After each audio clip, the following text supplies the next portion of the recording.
सिद्धिदात्री माँ दुर्गा की 9वीं शक्ति की पावन कथा। माँ दुर्गा जी की 9वीं शक्ति का नाम है सिद्धिदात्री। ये सभी प्रकार की सिद्धियों को देने वाली है। नवरात्रि पूजन के 9वें दिन इनकी उपासना की जाती है।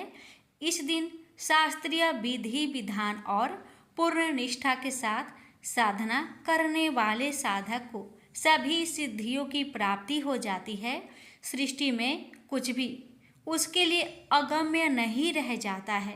ब्रह्मांड पर पूर्ण विजय प्राप्त करने की सामर्थ्य उसमें आ जाती है। मार्कंडेय पुराण के अनुसार अनिमा, महिमा, गरिमा, लघिमा, प्राप्ति, परकाम्य, ईश्वरत्व और वशिष्ठत्व ये 8 सिद्धियां होती है।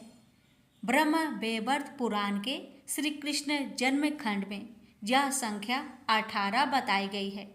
इनके नाम इस प्रकार है: अनिमा, लघिमा, प्राप्ति, परकाम्य, महिमा, ईश्वरत्व, वशिष्ठत्व, सर्वकाम व साइता, सर्वज्ञत्व, दुर्श्रवण, परकाय परवेशन, वाक् सिद्धि, कल्प वृक्षत्व, सृष्टि, संहार करण सामर्थ्य, अमरतत्व, सर्व न्यायकत्व, भावना सिद्धि।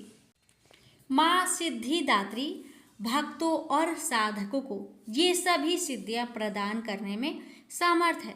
देवी पुराण के अनुसार भगवान शिव ने इनकी कृपा से ही इन सिद्धियों को प्राप्त किया था।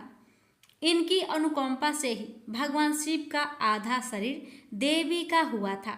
इसी कारण वे लोक में अर्धनारीश्वर नाम से प्रसिद्ध हुए। माँ सिद्धिदात्री 4 भुजाओं वाली है। इनका वाहन सिंह है। ये कमल पुष्प पर आसीन होती है।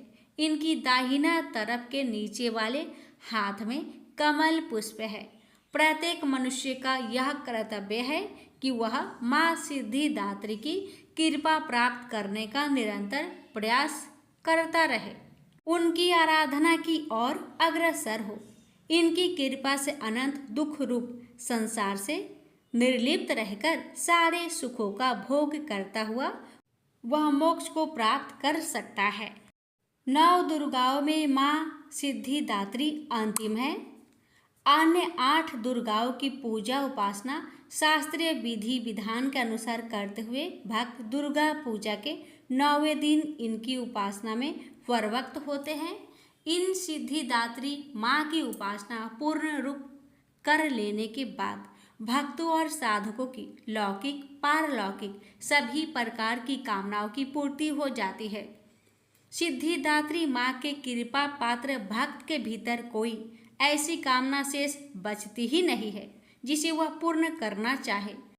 वह सभी सांसारिक इच्छाओं, आवश्यकताओं और स्पृहाओं से ऊपर उठकर मानसिक रूप से माँ भगवती के दिव्य लोकों में विचरण करता हुआ उनके कृपा रस पीयूष का निरंतर पान करता हुआ विषय भोग शून्य हो जाता है। माँ भगवती का परम सानिध्य ही उसका सर्वस्व हो जाता है। इस परम पद को पाने के बाद उसे अन्य किसी भी वस्तु की आवश्यकता नहीं रह जाती। माँ के चरणों का यह सानिध्य प्राप्त करने के लिए हमें निरंतर नियमनिष्ठ रहकर उनकी उपासना करनी चाहिए। माँ भगवती का स्मरण, ध्यान, पूजन हमें इस संसार की आसरता का बोध कराते हुए वास्तविक परम शांतिदायक अमृत पद की ओर ले जाने वाला है।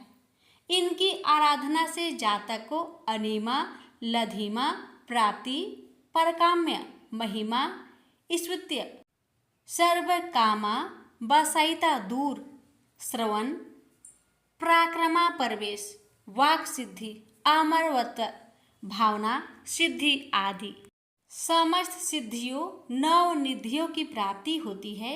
आज के युग में इतना कठिन तप तो कोई नहीं कर सकता, लेकिन अपनी शक्ति अनुसार जप तप पूजा अर्चना कर कुछ तो माँ की कृपा का पात्र बनता ही है। प्रत्येक सर्वसाधारण के लिए आराधना योग्य यह श्लोक सरल और स्पष्ट है। माँ जगदम्बे की भक्ति पाने के लिए इसे कंठस्थल कर नवरात्रि में नवमी के दिन इनका जाप करना चाहिए। या देवी सर्वभूतेषु माँ सिद्धिदात्री रूपेण संस्थिता नमस्तत्सै नमस्तत्सै नमस्तत्सै नमो नमः। अर्थ, हे माँ सर्वत्र विराजमान और माँ सिद्धिदात्री के रूप में प्रसिद्ध अम्बे, आपको मेरा बार बार प्रणाम है, या मैं आपको बारंबार प्रणाम करती हूँ। हे माँ मुझे अपनी कृपा का पात्र बनाइए। प्रेम से बोलिए माँ सिद्धिदात्री की जय।